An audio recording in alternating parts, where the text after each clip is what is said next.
Donc on est au rond-point de Dieppe, aussi appelé. Le rond-point des mamans ou le rond-point des flots jaunes. D'accord, ok. Et vous tenez cet espace-là depuis combien de temps? Bah, depuis le 17. Depuis le 17, ça n'a pas lâché. 24 heures sur 24, il y a toujours quelqu'un. Il y a vraiment une coordination qui s'est faite depuis le début avec l'ensemble des personnes qui sont sur le site. Moi, je dirais que le gilet jaune du début, il n'avait pas les idées claires. Et aujourd'hui, il les a. Du moins de plus en plus. C'est-à-dire qu'au début, on est venu sur une même problématique. Donc il y a un problème, il n'y a pas de solution.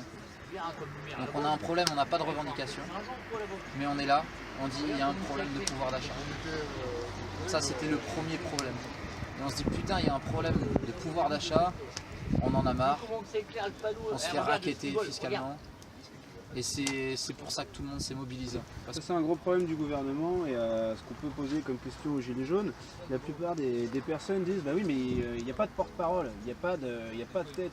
Et pourquoi il n'y a pas de tête? Est-ce que tu peux déjà répondre à cette question-là? Pourquoi est-ce qu'il n'y a pas un interlocuteur? Déjà la première elle réside dans le fait qu'on a un gouvernement avec des chefs, des têtes pensantes, qui pensent pour nous, qui nous dictent les lois. Ici, on est contre ça. C'est qu'au final, on en a marre d'être représenté par quelqu'un qui parle pour nous et qui fait pour nous. Là aujourd'hui on veut tous être chacun à tour de rôle, à l'unité, être écoutés. Est-ce qu'il faut rassembler quelques unités qui vont dire voilà on part pour cet ensemble-là ou vraiment non, si tu veux parler au peuple, tu veux voir le peuple, comment est-ce que ça peut se passer, comment ça peut s'orienter? Clairement moi je serais contre. Moi s'il y a quelqu'un qui veut se présenter en disant je représente les gilets jaunes, tu représentes qui tu veux, mais tu ne me représentes pas tant que tu m'as pas demandé mon avis. C'est quoi un gilet jaune aujourd'hui? C'est quoi votre activité sur le site Bah, principalement, on a commencé par faire chier un peu d'autres monde le premier week-end où vraiment on s'est fait reconnaître. Les gens, ils étaient ralentis avec leur voiture, avec les camions et tout. Il y avait vraiment un gros boxon. Et dans une deuxième étape, en fait, on s'est bien focalisé sur la problématique de s'attaquer au gouvernement pour se faire entendre, en ralentissant les camions et pas les véhicules. Donc clairement au début on ne savait pas comment se mobiliser. Donc est-ce qu'on bloque les ronds-points ou pas? Bah, on en a perdu la moitié parce qu'il y en avait la moitié qui sont d'accord avec le problème, mais qui trouvent que bloquer les ronds-points c'est pas une solution. C'est pas le meilleur moyen de manifester. Pourquoi? Parce que clairement, on fait chier Voilà, donc on fait chier les voisins, alors que c'est pas les voisins qu'on veut faire chier, mais le gouvernement qui nous écoute. Et on se rend compte quand même aujourd'hui que ça impacte bien l'économie et que s'ils viennent aujourd'hui à discuter avec nous, c'est que ça a marché. Qu'est-ce que le mouvement Gilets jaunes a réussi à obtenir, à grappiller depuis que le mouvement est en route? Qu'est-ce que tu as remarqué de différent? Que je vois aujourd'hui, l'évolution, c'est qu'ils commencent à ouvrir la bouche à notre sujet. Et d'après toi, c'est quoi? C'est une peur que ça s'amplifie, que ça se généralise et que ce soit réellement bloquant pour l'économie, ou est-ce que c'est une intelligence vis-à-vis de la masse en disant voilà le peuple s'exprime, le peuple a en capacité d'éventuellement apporter des solutions? À quoi ça ressemble tout ça?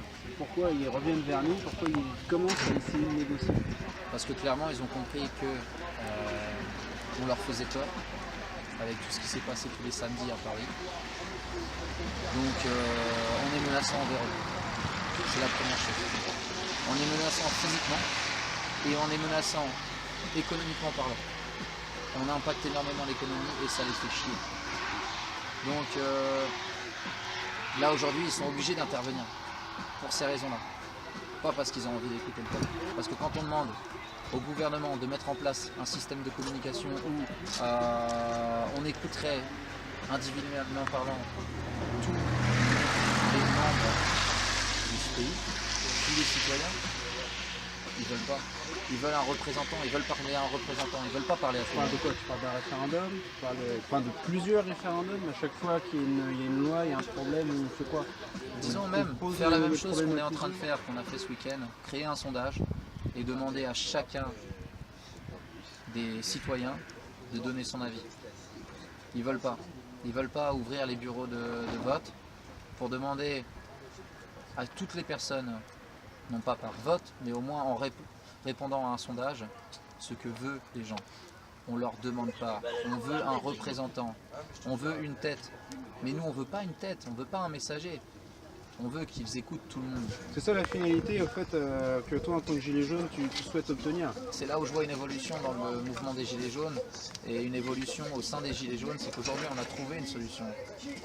Si on veut régler tous les problèmes, eh ben, on demande aux citoyens de s'exprimer. Petite question, c'est quoi pour toi aujourd'hui c'est quoi un gilet jaune? Comment tu le définis? Comment je le définis? Par rapport à un citoyen lambda qui a du mal à finir ses fins de mois, qui est dans la même situation que ceux qu'on essaie de représenter, qu'est-ce qu'on a de différent par rapport à nous? Honnêtement, j'ai aucune idée. Il y a tellement de gens différents, on est des électrons libres. Il y a les mecs qui ont beaucoup de pognon et qui sont ici parce qu'ils ont envie d'aider. Il y a d'autres personnes qui n'ont pas beaucoup de pognon et qui sont ici parce qu'ils sont dans la merde. Et au final, on est tous ici parce qu'en fait, on a tous envie d'être entendus. Et je pense que c'est ça qui rassemble les Gilets jaunes. Il y a toutes les personnes qui ont peur d'un gilet jaune et qui le voient, ils grincent des dents, ils baissent la vitre, ils ont peur, ils se demandent ce qui va leur arriver. Tu leur dis quoi à eux? J'en vois pas beaucoup. C'est quoi la réaction des gens quand tu les vois? Quand on voit les gens, ils passent à côté de nous, même s'ils baissent pas le carreau et klaxonnent, ils nous font des coucous, ils nous disent merci. Ils nous apportent de la bouffe, ils nous apportent du bois pour se réchauffer, ils nous apportent du café. Franchement, je vois pas la peur. Parce qu'au final, on voit qu'a priori, ça commence à s'affaiblir. Enfin, visuellement, on voit moins de personnes à des ronds-points, moins de personnes parler, mais en même temps, quand on se promène sur les parkings, sur tous les pare-brises, on voit quoi? On voit un gilet jaune. Alors est-ce que c'est une peur de dire voilà, on va pas se faire emmerder, on met le gilet jaune, ou est-ce que c'est une revendication silencieuse? On est là, on est avec vous les mecs. Qu'est-ce que ça ressemble à quoi? On a le soutien de tout le monde là. Tous les gens nous soutiennent, ils nous disent lâchez pas, restez là. Ils passent là à longueur de journée, à longueur de soirée pour nous dire merci, continuez les gars. Les gens, ils sont chez eux, ils ont froid. On peut pas être là 24 heures sur 24. Il y a des montées de pic où on est 200 personnes ici. Il y a des descentes où on est 5-6 personnes. Parce qu'à toute heure, il y a un différent nombre de personnes. C'est pas toujours les mêmes. On a l'impression que ça se démobilise. Mais c'est surtout que dans les ronds-points, les gens ils ont froid, il pleut, il y a du vent, il y a des difficultés entre les gens, mais ça se structure et du coup les alcooliques qui viennent faire chier leur monde, on les dégage. Maintenant on sait comment faire. On a l'appui de la police ici. Si on a un problème avec des alcooliques ou des gens qui foutent la merde, on les appelle, ils viennent nous aider.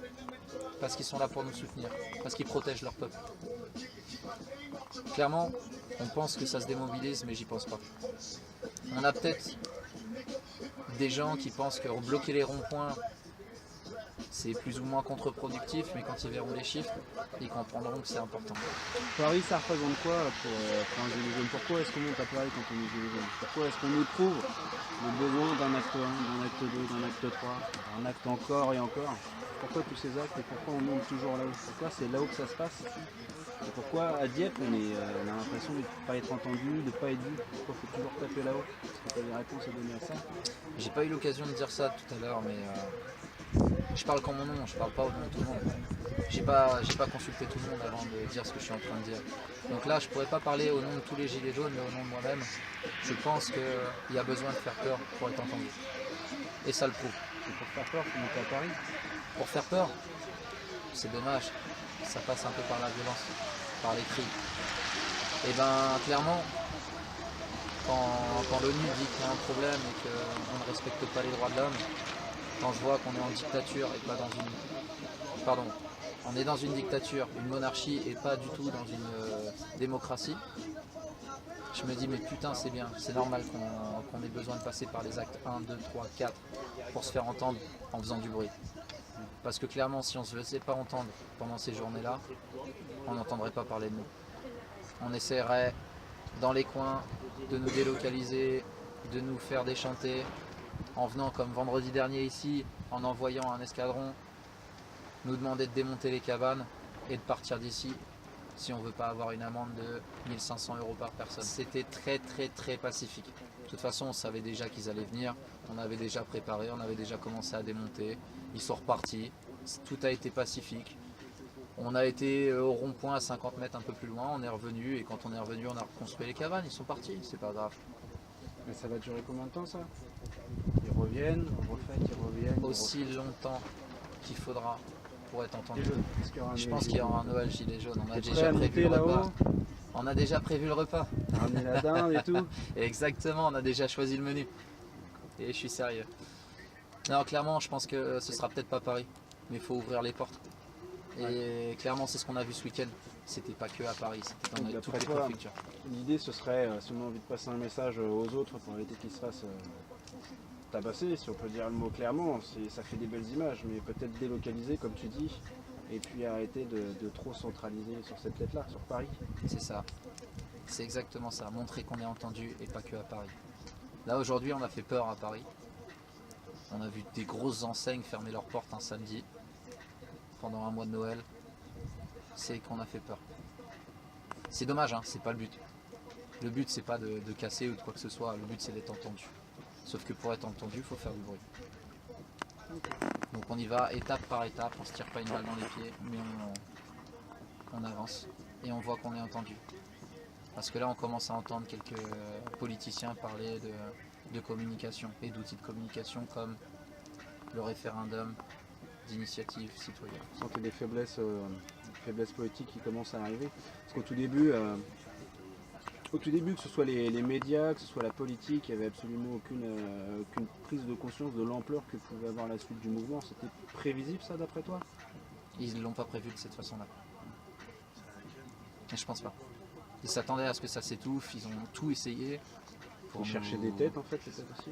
Voilà. Ils cherchent encore des têtes sûrement. Ils essayaient de croire que c'était un mouvement comme un autre, où il y avait toujours un leader, et si on tue la tête, si on coupe la tête du serpent, il n'y a plus rien quoi. Donc là clairement, ils n'ont pas trouvé. Parce que clairement, on est tous des électrons libres. Quelque chose que tu veux rajouter? Un sujet qui tient au cœur, un peu de ça, une anecdote? On a fait le Téléthon là hier. Pourquoi on l'a fait? Alors pour le faire, j'ai demandé à tout le monde. Tout le monde a signé son vote pour, contre ou neutre, à savoir si les Gilets jaunes de Dieppe voulaient s'associer au Téléthon pour faire une récolte des dons. 80% ont dit oui. Donc on l'a fait. Et ici, juste sur le rond-point de Eurochanel, en l'espace de 6 heures, on a récolté 1340 euros. Donc on n'a pas le chiffre exact, demain on va avoir le chiffre exact demain matin à 9h. Et sur la zone de Dieppe, on est à quasiment 4000 euros de récolter. Et pourquoi on a fait ça? Parce que je vois, si ce soir on a de quoi se réchauffer, si on a de quoi se couvrir en cas de pluie, si on a de quoi manger, si on a de quoi boire, c'est grâce à la solidarité. C'est grâce aux gens qui passent ici et qui nous disent merci et qui nous apportent de quoi tenir. On veut remercier en étant solidaire à notre tour. Et c'est ce qu'on a fait. Et on remercie encore ces gens-là qui nous apportent tous les jours, qui ce coup-ci nous ont apporté une pièce pour le mettre dans la caisse du Téléthon. Maintenant, on a fait notre acte de solidarité, même si certains pensent que c'est pas une bonne chose, on l'a fait. Parce qu'on a un cœur. Et si on se bat tous les jours, c'est parce qu'on a un cœur et on lâchera pas. En tout cas, merci.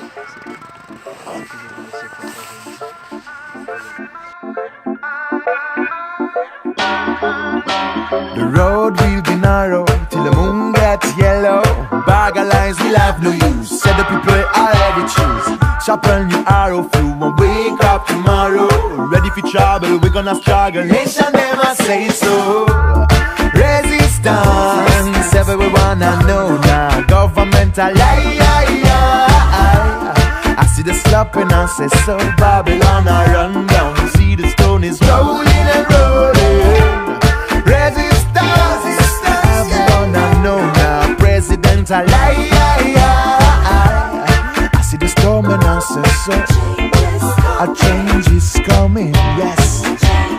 While you are talking, enemies you wanna find. So tell me what's the meaning of the rules that you define. For way, if you want fight, then you should.